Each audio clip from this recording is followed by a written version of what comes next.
Hello, is anyone there? I am. Laura? Hi. Hi. Just give it one more minute. If anyone else is on the line, this is Sandy Dunn from Bourne, Ontario. We'll be starting the webinar shortly. If you could just mute your line, that would be appreciated. Thank you.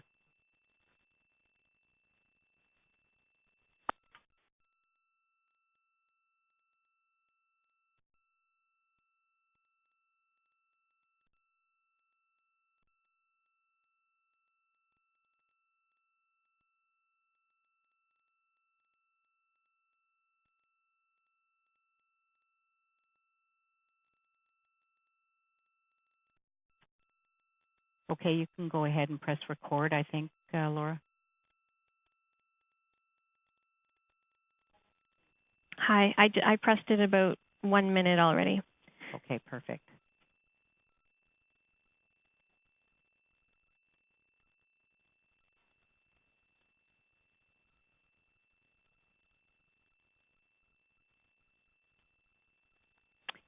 Okay, welcome everyone. This is Sandy Dunn at Bourne, Ontario. I'm the Knowledge Translation Specialist for Bourne, Ontario. And this is a repeat of our Bourne Provincial Rounds that we presented last week, November 28th. We will be recording this session to post it on the Bourne website. If you have any colleagues who haven't had the opportunity to join us, it will be available to review in a few days, probably by next week. So I'm pleased to present to you an update about our maternal newborn dashboard, which was launched just over a year ago, November 19th of 2012. And this presentation is entitled Maternal Newborn Dashboard, a one-year update looking back and into the future, just to give you an idea of the type of work that is currently underway at Bourne with respect to dashboard development. So the objectives of the presentation are essentially threefold. There's three sections to this presentation. First of all, I'll review the dashboard components themselves, just in case there are people on the line who are not familiar with it at all. I'll talk briefly about its development. And then the crux of the presentation will be focused really on presenting Ontario data for the 6 key performance indicators that currently reside in the maternal newborn dashboard.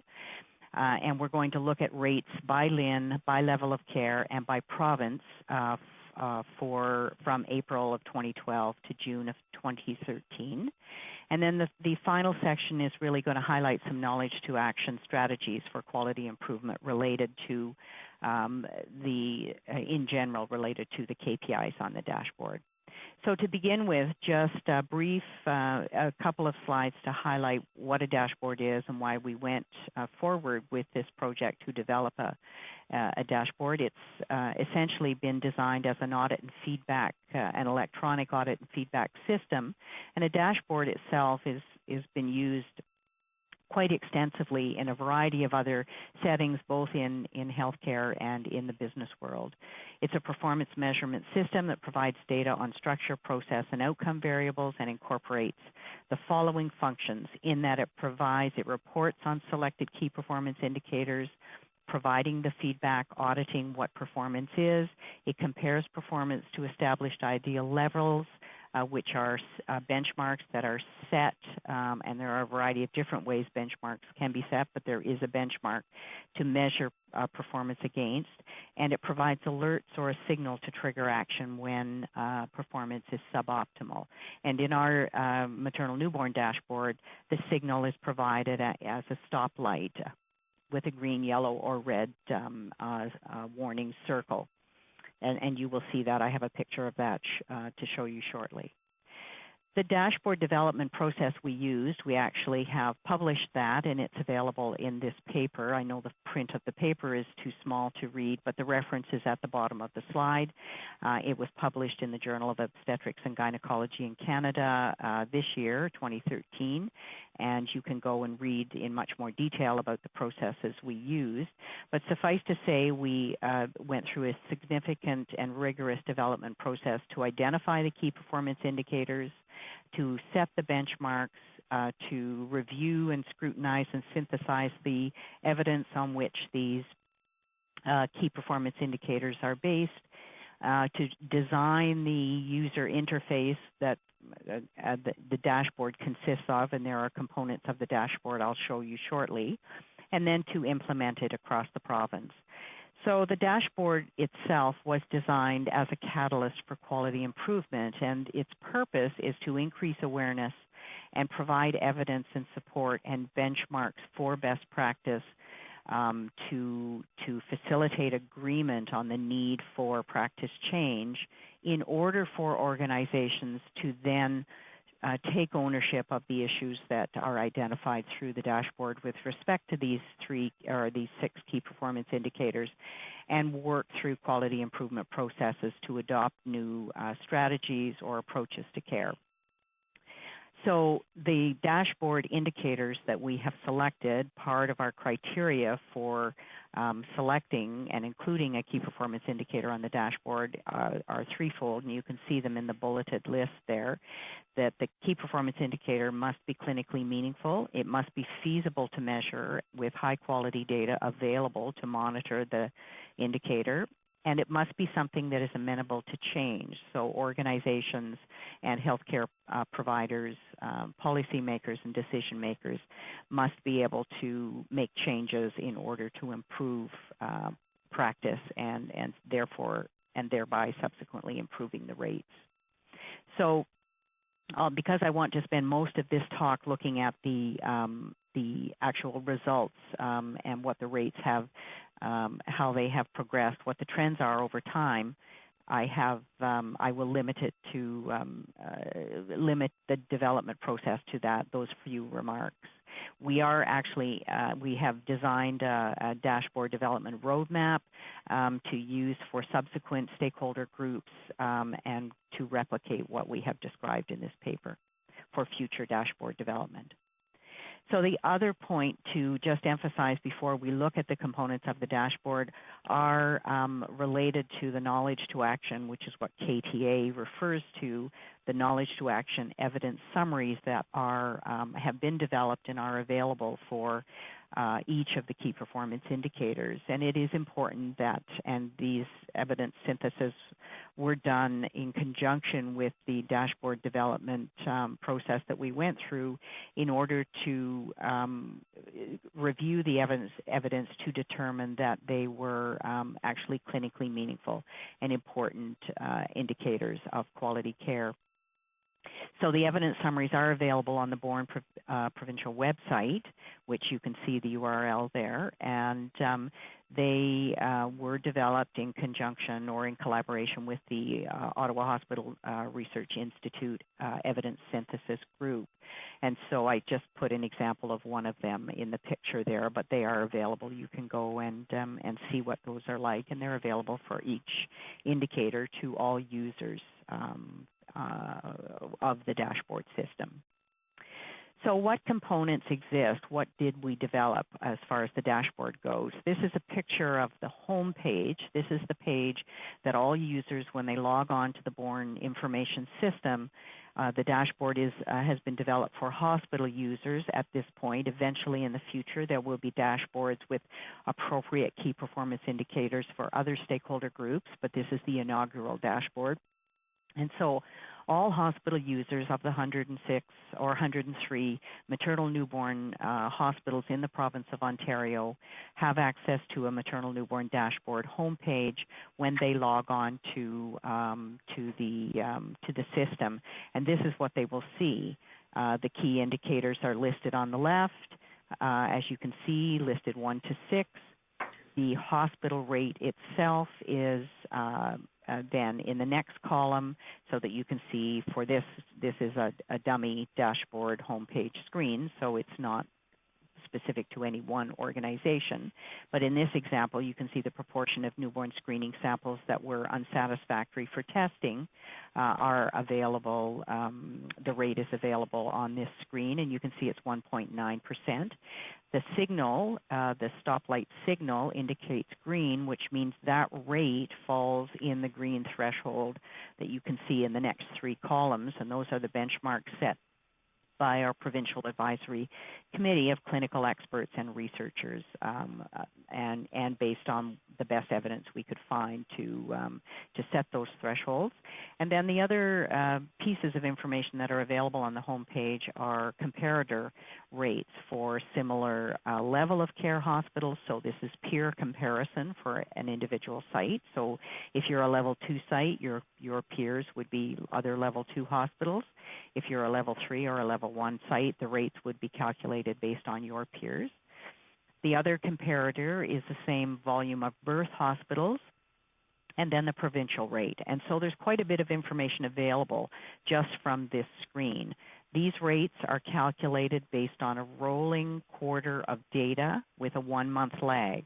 So for example, if it was November, the October would be the lag month, and the rate calculation would be based on the previous 3 months, which would be July, August, September. And then once we roll into December, as we have, it's August, September, October data that the rates are calculated on, with November being the 1-month lag. And the lag is designed to give hospitals time to get their data in and acknowledged. The data that is acknowledged in the system, which is a validation process all hospitals undergo when they're entering data.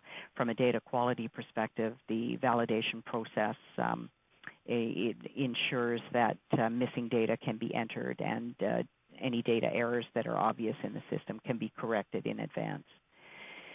So that's one page that is available. The second page, if you drill down to any one of those key performance indicators that was visible on the previous screen, hospitals can then get a data table that provides data for that given indicator by month, by quarter, and by year as data accumulates. The first column is the denominator. The second column is the numerator for that key performance indicator. The rate color-coded to the benchmark is visible. We provide confidence intervals, and as well we provide information about the comparator groups that we talked about on the previous slide. Again, the comparator rates, the confidence intervals for those rates, and also an acknowledgement of how many hospitals within that comparator group have their data acknowledged for the given time period. So I don't want to spend too much more time on that. I just wanted to illustrate, if you weren't familiar with what is available on the dashboard, that there's a variety of different tools that have been designed to help hospitals understand how their rates are calculated. The one other level that is available, it's called a sub-report, and it will be the next slide I show you.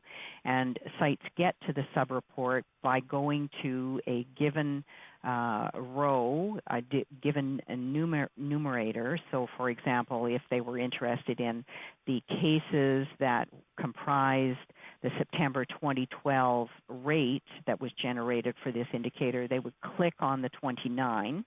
It is now hot linked to a sub-report. It isn't in this picture, but it is a live hot link in reality. And what that does, and this is again not a match for the 29, but it illustrates what a sub-report looks like. It takes the user to the case specific data and data elements that are associated with that key performance indicator to show that for each of these cases, the case qualified or met the inclusion criteria to be captured in the cohort for that numerator. And so sites can look very quickly to see, yes, these were all live births for this particular indicator, which is the elective repeat cesarean section from 37 to 39 weeks gestation. They all fell in the appropriate gestational age category. It was a singleton pregnancy, and so on and so forth. And for each key performance indicator, we have a very specific definition, which usually falls below all of our tables and that definition determines the data elements that comprise the inclusion-exclusion criteria for each of these data elements. And so this is actually an audit feature, and this provides resources for hospitals when they do start to explore what their rates are and perhaps what is underlying their rates. We recommend that they audit, and this will be some of the information that I go over near the end of the presentation. So those 3 slides really illustrate the type of information that's available to start with for hospitals around these key performance indicators to help them begin the process of figuring out whether or not there is an issue within their setting or they're meeting the target benchmarks that have been set. So having said that, and I will just continue on and go through the results. If there's any questions, we can perhaps deal with those later. So as I said before, these results are a summary of information of the trends in rates for each of the 6 key performance indicators, and we will be looking at data from April 2012 to June 2013. So the first key performance indicator is the proportion of newborn screening samples that were unsatisfactory for testing. And this indicator, I will show you a series of 5 or 6 slides, and then and I will talk you through these particular slides each as we go for this one indicator, and then we will just replicate that series of slides for the other indicators, but it will go a little bit more quickly as we move along. So just to orient you to what this slide is showing you, this is for key performance indicator 1.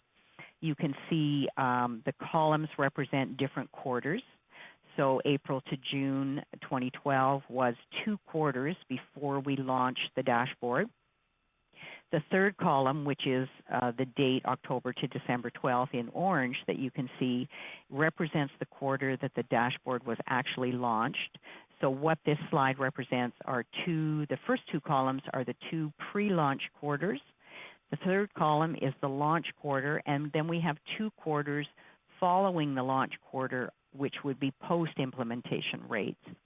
The LINs, this is all presented by LIN across the province. The LINs are not ordered in chronological order, as you can see.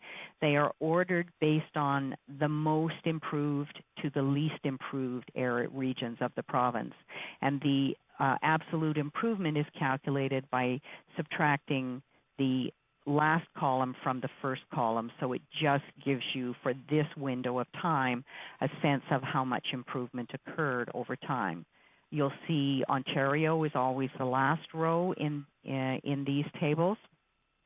And for the purpose of this presentation, I just draw your attention not to the numbers so much, but to the color coding of the cells, which shows you with these rates for the given regions across the province, how those rates benchmarked against the target, the warning benchmark, the warning threshold, or the alert. So that you can see 2 quarters before we launched, we had essentially half of the province red based on the benchmark recommended for this key performance indicator.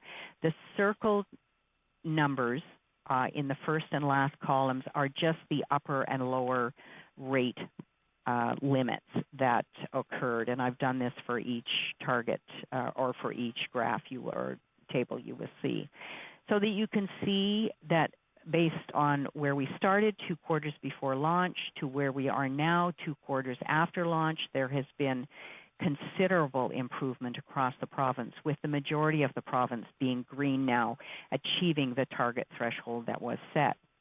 However, interestingly, you can see improvement was already underway between the first pre-implementation quarter and the second pre-implementation quarter. And this likely is associated with the terrific work that Newborn Screening Ontario already had underway. They had an extensive follow-up system in place to follow up with every site that submitted newborn screening blood spot samples. If there were any unsatisfactory samples, they contacted the sender directly. What happened when the dashboard was launched, though, it provided information to organizations about their unsatisfactory samples over time, instead of just receiving information one at a time about specific specific unsatisfactory samples. The additional piece of information that was made available through the dashboard was not only this is what your rate is, but we also provided, I didn't show you a slide of that, but there is an available table that is provided to all users that lists the reasons why the sample was deemed to be unsatisfactory for testing by Newborn Screening Ontario. And that gave hospitals a clue as to the issues they were dealing with, especially if it was repeated issues. And those reasons for unsatisfactory samples can be many.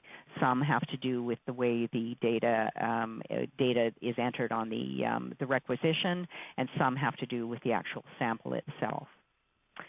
So just moving on to the next display then for this same indicator.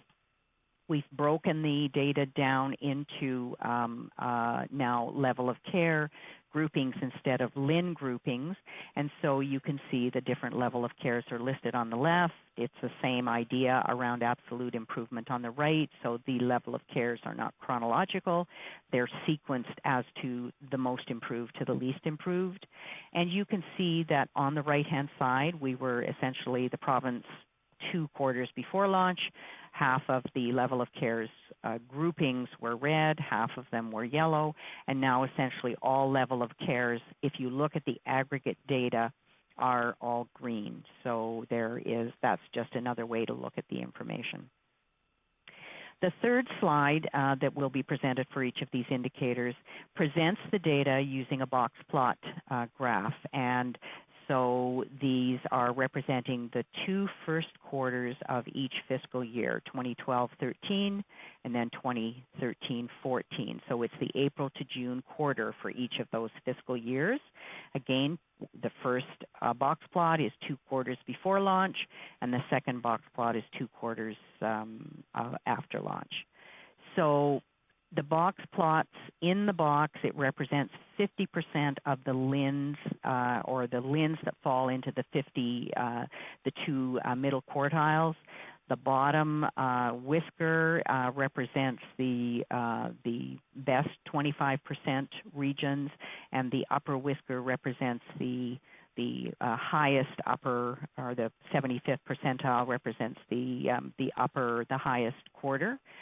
Where the LIN rates fall. And so you can see, and the line in the middle, I should also say, that represents the median rate, not the average rate, but the middle rate of all the LIN region rates. And so that you can see there was quite a spread over all 3 colors, which represent the target, the warning and the alert thresholds. And you can see 2 quarters before launch, it was quite spread. The upper rate has come down considerably, albeit it's still in the red. The box itself, the 50 percentile groupings are coming closer together, so there's much less variability in rates across the province. And even the lower rate has gotten better. And interestingly, we've had feedback from sites where organizations have said, well, we know we're in the green, but we can do better. We can be a better green. And so they have actually implemented some improvements, even though they were beyond the green threshold to begin with. So this is just another way to look. I mean, you could see, looking at the tables before, that there was considerably more green than there was before. But in this presentation, and it is particularly important because when we look at some of the indicators where there hasn't been, it doesn't look like there's been much improvement. In fact, the box plot does show you there is improvement, even if we aren't achieving green yet. And so there is a fourth picture, which is a quick representation, again color-coded to exactly the benchmark thresholds that we saw before, and it gives you a sense. These are, again, the 2 first quarters of 2012-13 and 2013-14, the same as the box plot comparison, and this just shows you the distribution of color against those benchmarks for this KPI across the province, another way of seeing movement in improvement in practice change. For this one key performance indicator, I've included this trend graph because it looks like with all LINs and all level of cares being green, does that actually mean that every single hospital of the 103 hospitals is actually green? And we aren't quite there yet, but it shows you this graph actually takes it out one more quarter than my previous slides did. It takes you out to the July-September quarter. So as of September, we have 77 of 103 hospitals now in the green. At the time comparison that the previous slides were illustrating, there were 69 of 103. So tremendous improvement, still a ways to go before we have all sites in the green, but another interesting way to represent the data.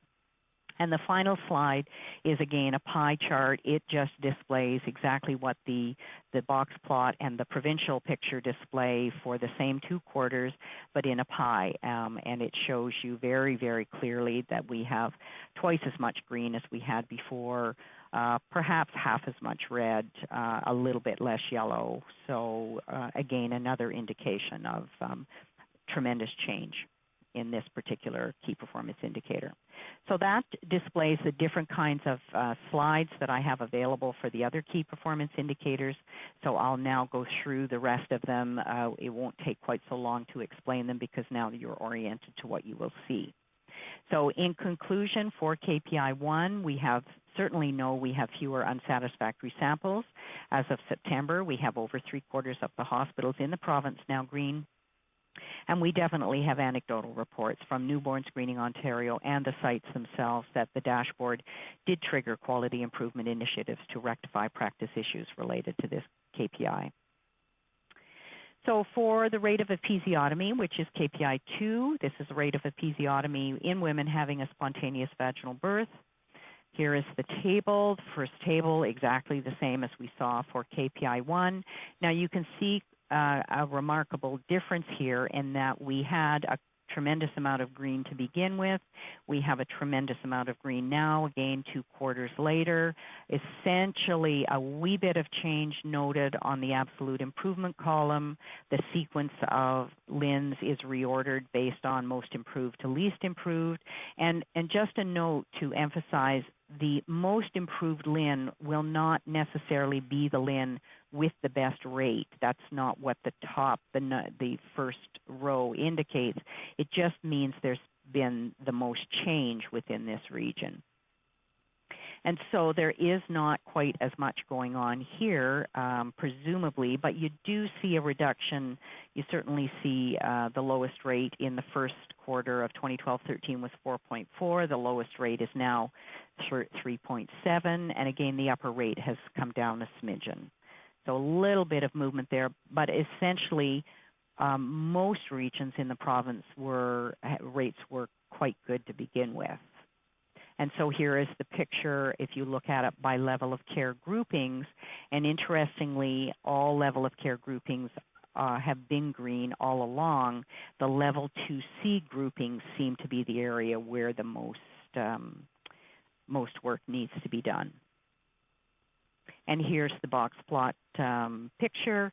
Again, it does show we had considerable number of hospitals, quite a bit of variability across the province. We can see the box shrinking, the median rate has come down, the upper rate has come down, as we've said, and even the lower rate is moved somewhat. So even though it looks like there perhaps was not quite as much improvement, there still has been some improvement even with this indicator. And there's the picture of the province, which was predominantly green and still is, but some movement where regions were yellow are now green. So another interesting way to visually grasp what is going on and where the pockets are.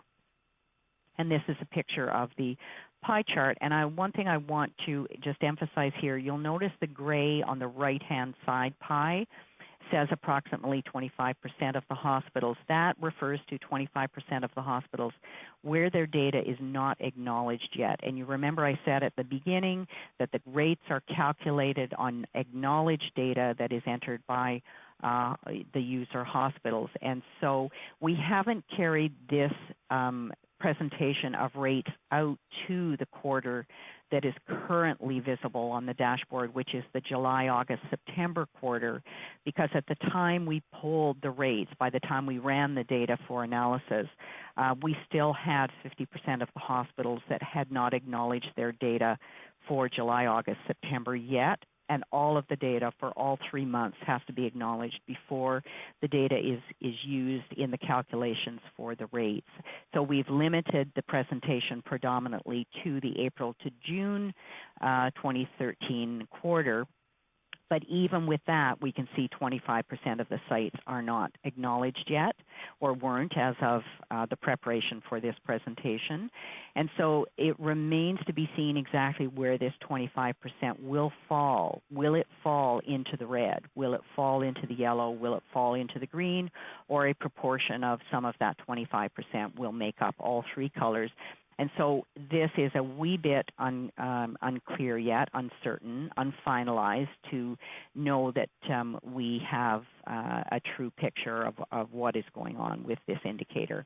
We don't have that issue with KPI 1 because the data for the unsatisfactory newborn screening samples comes from the Newborn Screening Ontario lab, and that's a direct feed into the Born Information System, and there is no user acknowledgement step required, and so we have all data available for all quarters for KPI 1. So in summary, the rates for episiotomy look good across the province. Most regions and levels of care are in the green. There is general improvement in overall rates, though, and that's evident along with some reduced variability in rates across the province.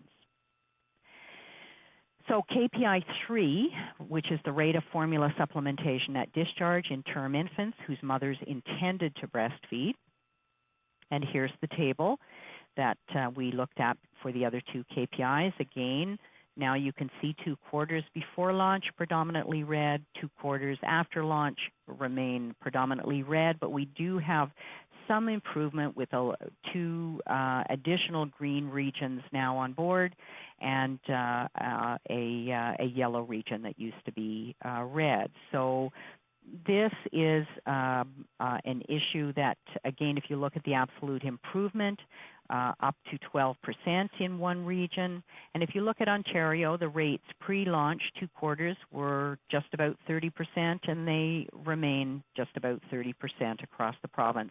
Some variability in quarters over time, but essentially not as much movement perceived here as in the other indicators. Here you can see it by level of care, where the level 1 and 2A hospital groupings seem to have made the most improvements, and with the other level 2C, 2B, and 3s not improving as much. Here's the box plot, though, that gives an interesting picture. And so actually what this tells us is that variability across the province is increasing. The rates are increasing. The median rate itself is a smidgen lower, still falls within the red. The lowest rate is a little bit lower, but not by very much. And so, in fact, this indicator looks like it's actually getting worse and not better. And here's a picture of the province. We do have a major color shift in LIN 14, which is a big area of the province. And a wee bit you can see the improvement in the green on the right in the south part of the province.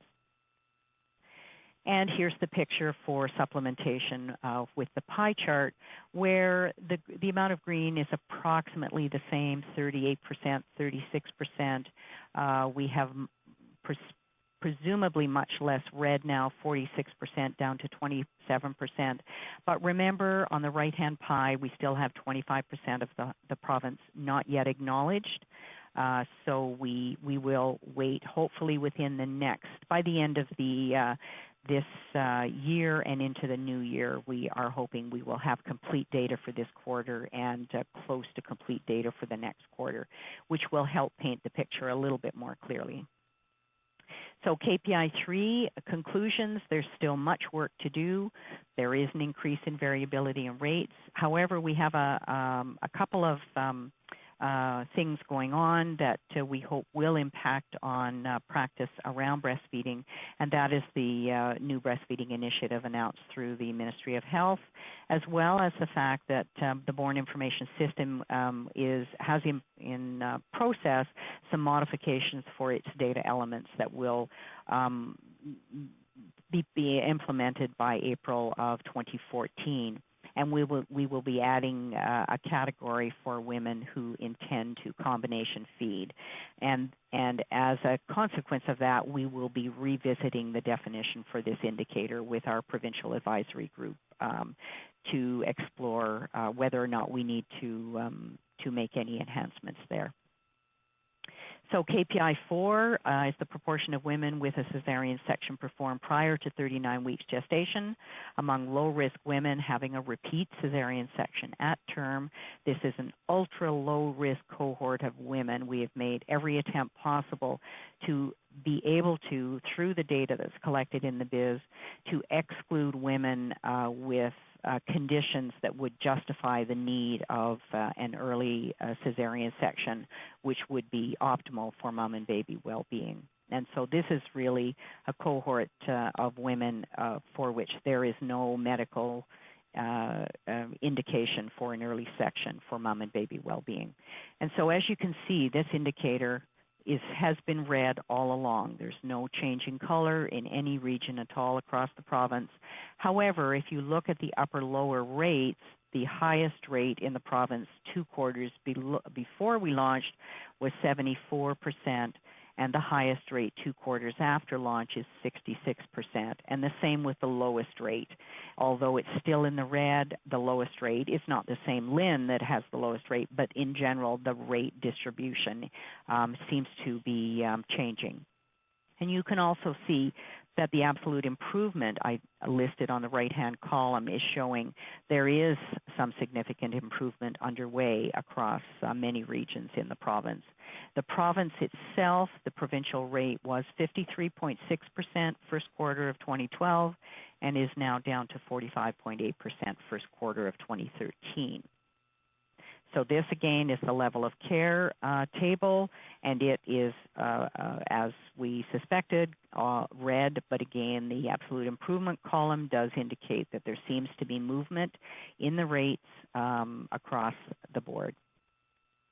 And this box plot does really illustrate that for us. So although all of the regions fall within the red zone, which is what the previous 2 tables show us, the upper limit has come down, the lower limit has come down and is approaching the yellow zone. The box plot, I think, is marginally smaller, but the median line has come down a little bit. So there is movement here with this indicator if you look at these 2 quarters, remembering that the second quarter, or the quarter for the 2012 or 2013-2014 year, still is not quite complete. And so we don't have the full picture of what this will look like when we have the final 25% of data in. And there's the provincial picture, which shows you the province, of course, continues to be red. This is a complex problem to deal with. Certainly the dashboard has drawn attention to this issue across the board, and we can see that different regions are moving in the right direction. And here's the pie chart, same thing, a lot of red still. Seems like we have less red on the right-hand pie, but we have incomplete data.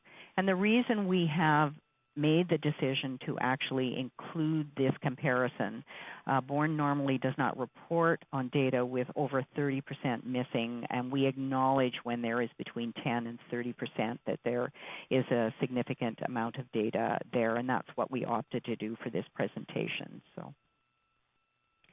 So KPI 4 conclusions, although the LINs and level of care and provincial rates are still in the red zone, improvement in rates does seem to be evident. The median rate has fallen along with the rates in the upper and lower limits. This is a complex issue, but there is strong evidence and guidelines that indicate moving towards reducing the frequency of elective repeat cesarean sections that are done less than 39 weeks with no medical indication is an important best practice initiative. we have modified very slightly one of the inclusion criteria for this key performance indicator based on recommendations of our provincial expert panel advisory group, and that is to just a slight modification in how we would define a low-risk woman and some maternal health conditions that really have no bearing on a decision to do an elective early repeat cesarean section. But that modification, when we looked at it pre-implementation and post-implementation, made very little difference in the rates. And final note there is just to acknowledge the fact that Health Quality Ontario has included this key performance indicator on their common quality agenda, which contains approximately 40 key performance indicators for quality health care in the province. So the Born Ontario, two actually of the Born Ontario maternal newborn dashboard key performance indicators were selected to be a part of this common quality agenda, this indicator, and then the final one we will look at related to induction. So the fifth and second last key performance indicator, proportion of women delivering at term who had Group B strep screening at 35 to 37 weeks gestation. And so this indicator shows increasing yellow across the board, certainly some improvement noted in the absolute improvement column, a wee bit of improvement. And again, this key performance indicator has been set up so that we're looking for striving of increased rates as opposed to decreased rates. We want increased screening to happen based on the SOGC guidelines, so that which state that all women should be offered GBS screening at 35 to 37 weeks gestation. And so the picture here does show a wee bit of improvement across all quarters. Here's the level of care breakdown, which again shows all red 2 quarters before launch, 4 yellow now, and 2 red regions or 2 red level of care clusters across the province, so some improvement noted there. And we can certainly see by the box plot, it makes it much easier to see that there actually has been quite a bit of movement. We do have the 50 percentile grouping stretching up. We certainly have the upper limit climbing to be closer to the 100% or 95%, and we have the lower rates a little bit improved. So we certainly can see by this that there is movement. And the median line you can see, which was distinctively in the red, is now in the yellow. So there is improvement noted here. And there's the provincial picture with a wee bit more yellow than we saw 2 quarters before launch. And the pie chart again with the same issue as we had before with the 25% gray, still unaccounted for. So in summary, for KPI 5, the rates seem to be improving in some regions. However, variability in the rates is increasing. So there are some sites moving, or not regions, rather moving in the direction, and some other regions that seem to be stalled where they were before, and that in essence is causing the variability dispersion that we see. So we will be adding a new pick list item in April 2014 called declined screening that will allow us to exclude women who opt out of the GBS screening procedure of their own initiative, not because they were missed. And so the final KPI in this middle section is looking at the proportion of women induced with an indication of post dates who are actually less than 41 weeks gestation at delivery. And so this KPI is predominantly red, as the elective repeat cesarean section was, with 2 remarkable exceptions, 2 areas of the province that have made considerable improvements and are now either in the yellow or the green zone. The province rates themselves have gone from 27.2 down to 22%.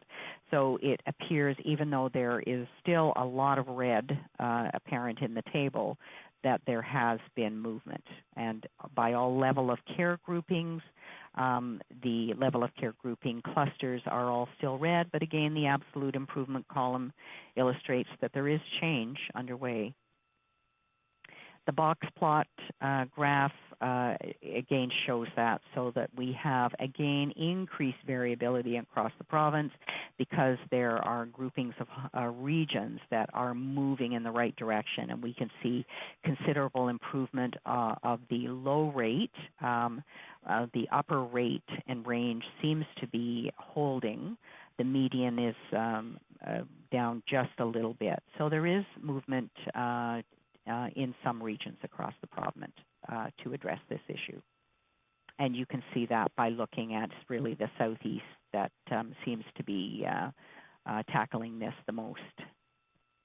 And there's the pie chart, which gives you the same type of picture, about the same amount of green, considerably less red, but where's the gray going to fall? So we're just not quite sure what we have. So the KPI 6 summary in general is that there's improvement noted in some regions, variability in rates persist, but movement towards the target benchmark seems to be happening, and this is the second of the two KPIs that will be included in the Common Quality Agenda for Health Quality Ontario. And so this is the one last picture, which is a dashboard picture. I know you can't read it, but really all it is the performance indicators on the left, each of the quarters that we have been talking about, with the July-September quarter included here, which I haven't gone into detail with. Remember, this quarter still had 50% of the data missing. So, but what this shows is just the color, is just the province, rates all aggregated into one rate. And so it looks like the province for unsatisfactory newborn samples has gone from yellow and is approaching or is now green. The episiotomy rate was always green. We can see supplementation, elective repeat cesarean section, and induction, KPI 3, 4, and 6 are all in the red, but as we've seen, appear to be moving in the right direction. And then the fifth KPI, which is the GBS screenings, again seems to be showing improvement because the province itself is in the yellow. And so that's just another way to see what has gone on. So the last few slides of this presentation really focus on some recommendations for quality improvement related to use of the dashboard. And I introduce the Knowledge to Action framework. For those that aren't familiar with this framework, it was designed by Ian Graham and his collaborators. The publication that you can go and read about this in more detail is listed at the top of the slide. This really illustrates the importance of knowledge creation, knowledge synthesis, and usefulness of knowledge tools, or things like best practice guidelines, evidence synthesis, that type of thing, to help us understand and identify practice gaps, practice problems, and that is what I've circled at the bottom of this slide.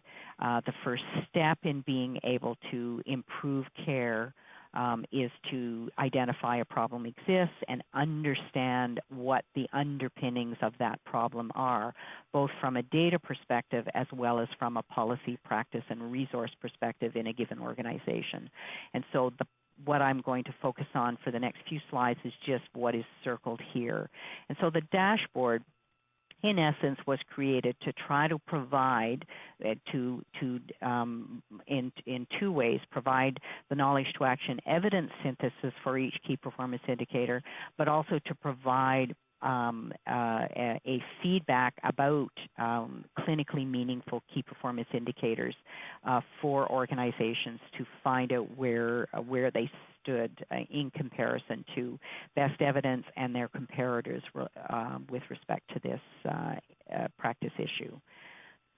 So the dashboard, as I said, it's an audit feedback tool. It was designed to be a catalyst for quality improvement. It has the 6 clinically relevant KPIs on it that populate the dashboard. It is available to users in all hospitals in the province who provide maternal newborn services. It provides information to allow people to review their rates against the benchmark thresholds. They have data available for monthly, quarterly, and yearly rate trends for each KPI and comparator data as well. And so it's a tool to be a window into practice for the selected KPIs that happen to populate this current dashboard. And to help increase understanding about the no-do gap or the knowledge practice gap, I just bring you back to the slide I showed you at the beginning, and this is we call it the sub-report, and it's actually an audit tool. It allows an organization, when they see their rate falls in the red, to be able to mine their data, go into their dashboard report, which is the table with the confidence intervals that I showed you before, go from that table into the actual case, the record level data that they have entered for each case that has been captured in that particular indicator's numerator, and to actually verify that the data is correct, that they can go from here back to their own patient record to determine whether or not there actually has been missing data or inaccurate data entered that would allow a case that shouldn't have been included in a calculation to have been included. The Born Information System can then be updated. They can rectify, verify, correct, or add data that has been missing, and the Born Information System will update itself within 24 hours, and their new rates will be calculated and therefore translated into new dashboard home screens and tables. So we recommend to all hospital sites that the first step in doing something about an apparent practice issue when they look at their dashboard is to verify the information that they have entered. These dashboards are based on data that each site enters. It's their own patient population, their own practice, their own data. There isn't anything done to the data by any other stakeholder groups once it's entered. And so the place to start is to verify that they are reasonably comfortable with the rates are truly representative of the patient population they serve. For example, there could be, and these are 2 examples, for KPI 4, which is the elective repeat cesarean section, and KPI 6, which is induction for both states, there could be data errors with respect to gestational age, for example. And both of those indicators are very dependent on a gestational age threshold in order to include or exclude cases. So if there's an error in actual gestational age, that may contribute to inaccuracies in the rates. As well, there may be missing data that, for example, for elective repeat cesarean section, which I said is designed to be an ultra-low risk cohort, and if there was incomplete data entered for a case and there were actually justifiable medical indications to do a cesarean section early, and that wasn't entered in the Born Information System, then the case could be falsely included. And so ensuring that correct data has been entered is the place to start, and therefore the data can be revised in the system to and be updated after that. And the second step is then to investigate. Always a good next step is to ensure that there aren't system issues in data entry and data acknowledgement that are contributing to this. And so it's always important to understand why data was entered incorrectly, and are there steps that can be put into place to improve or to verify data is being entered correctly and that you're comfortably reliant on that.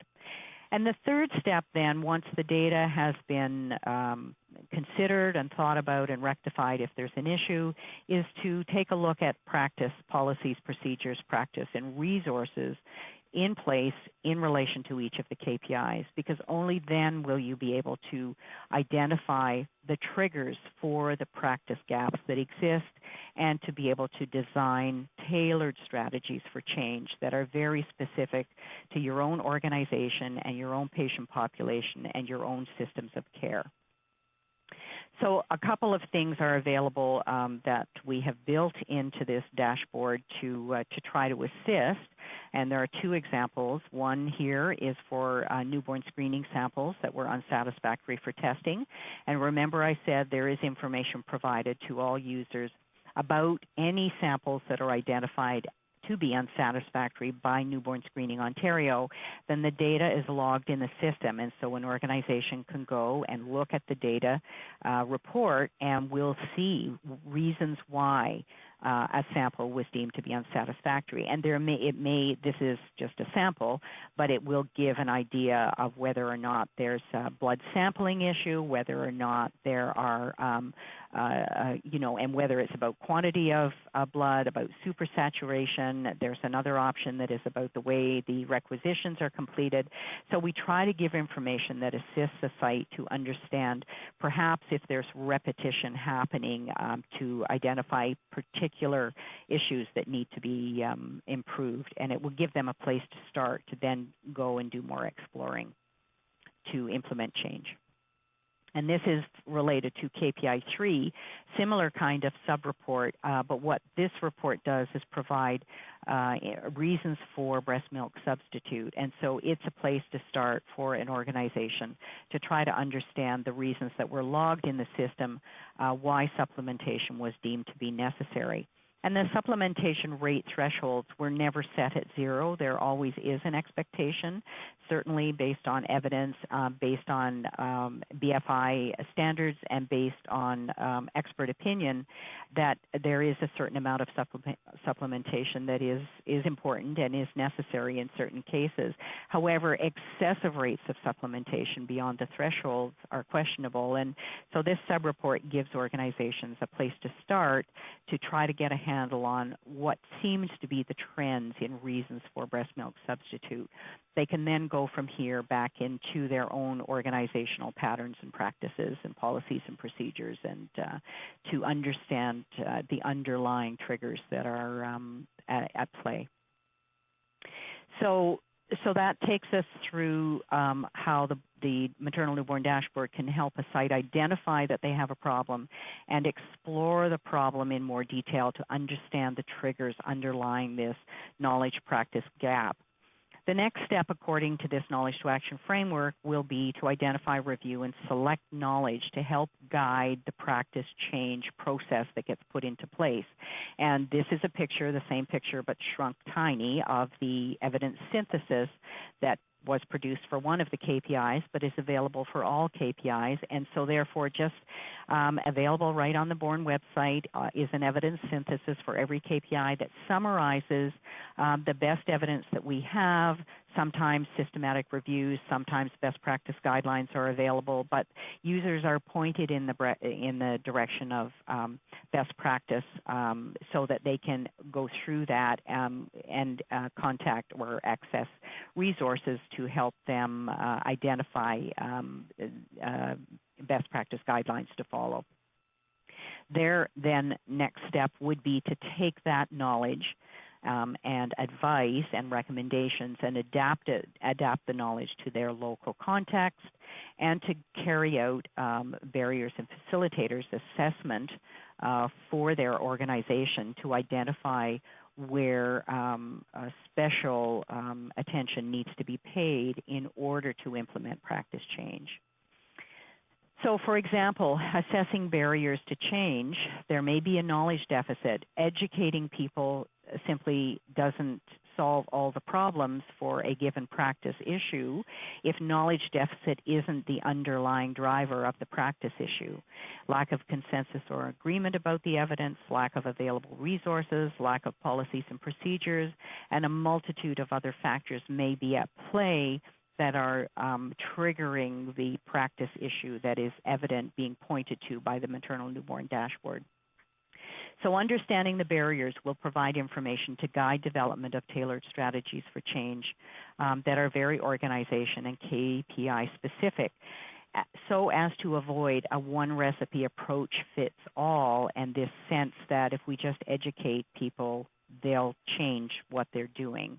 And for the most part, that is not a very effective approach to quality improvement. So some other general recommendations, just the last two slides before the conclusion slide, really are that important for all practice change is supportive leadership and accountability. So it's important that there be a multidisciplinary or interprofessional collaboration to address many of, essentially all of these key performance indicators, with nurse, physician, and where appropriate, midwifery practice leaders who will endorse the project and champion the change process, engaging all stakeholders associated with the practice in a different organization, establishing a standing agenda item on relevant internal departmental committees, quality committees, and tying the project to the quality agenda within each organization. These steps will go a long way to beginning the process of identifying what the issue is, what are the triggers of the issue, where are our barriers, and what do we need to do to really target those barriers and neutralize them in order to implement appropriate tailored strategies to improve practice. It's important to monitor trends with quarterly and annual reports, and the dashboard itself will do that. It's an ongoing, live, near real-time system that will provide constant updates as frequently as needed for different organizations. It's important to share the information, certainly within your stakeholder group within a given organization, but there may be worth in actually reaching out to your comparator groups or other organizations within the regions in which you work and live to collaborate together on quality improvement. And Born is always there and available as a support system. We have Born coordinators, wonderful group of Born coordinators who work across the province within different geographic areas, and they're always available and work closely with the organizations and stakeholder groups within their regions to support them with respect to issues related to data entry, data acknowledgement, and down the road to quality improvement related to these key performance indicators and many others that hospitals are interested in. It's important to consider policy setting, establishing policies and procedures that will support the practice change for each KPI where policy and procedures are lacking. Also reviewing resource availability, and by that we mean supplies and systems as well as human resources. So reviewing scheduling systems, reviewing OR availability, for example, with respect to the elective repeat cesarean section, for example, and exploring strategies to ensure that you have the right people on board. Monitoring healthcare provider practice and decision-making processes, and of course, education to increase awareness and provide an avenue for discussion and networking is always valuable, but will not necessarily be enough to implement behavior change within organizations. And so in conclusion, I'll just highlight from what we've seen, we can certainly see most target rates are achieved with KPI 1 and 2, the unsatisfactory newborn screening samples and episiotomy KPI. Most alerts seem to be evident with KPI 4 and 6, but we even see some ongoing improvement evident with those KPIs at this point. And the most LINs show improvement, are showing improvement with KPI 1 and KPI 5. So our future plans are really to continue to monitor the use of the dashboard and practice related to the KPIs, and we certainly have an active plan in place to be able to do that. To develop a KPI cycling process, our plan is certainly to give time for organizations to address the issues with respect to these KPIs. Change takes time. We are sharing success stories where we can find them so others can learn from organizations that are engaged in practice change around these KPIs. And we have Born provincial rounds once a month, and we try to profile different success stories at rounds related to the dashboard. Born will continue to provide support for quality improvement, and as I've mentioned a few times, we have initiatives underway to begin the process to identify key performance indicators that could populate different stakeholder group dashboards in the future. And we are in the process of beginning a mixed methods evaluation of the effectiveness of the dashboard to influence quality improvement, and have funding proposals in to a couple of places to support that. And so I'm just the spokesperson for a larger group, certainly a Born Central internal group of collaborators who work here in the Born Science team, and our provincial dashboard subcommittee of expert advisors that do help us consider options when we're moving forward in development and with revisions. And so I just want to acknowledge the work that they do as well. And so that is the end of the formal presentation. I have included contact information on the slides for future reference if anyone is interested in contacting us for more detail. We are doing a variety of these presentations to different stakeholder groups as requested. I hope to continue to monitor and evaluate the rates, and we will update our slides as time goes on and more data rolls in, and we'll share those with different groups that are interested. So I know we've reached the end of the presentation. I would like to sign off now and then say thank you very much for joining us. As I said, we've taped this webinar and it will be posted on the Born website by next week for access for interested groups who may want to listen in or review the slides. So we will sign off the recording now. Say thank you very much for joining, and hope you have a great day. Thank you very much.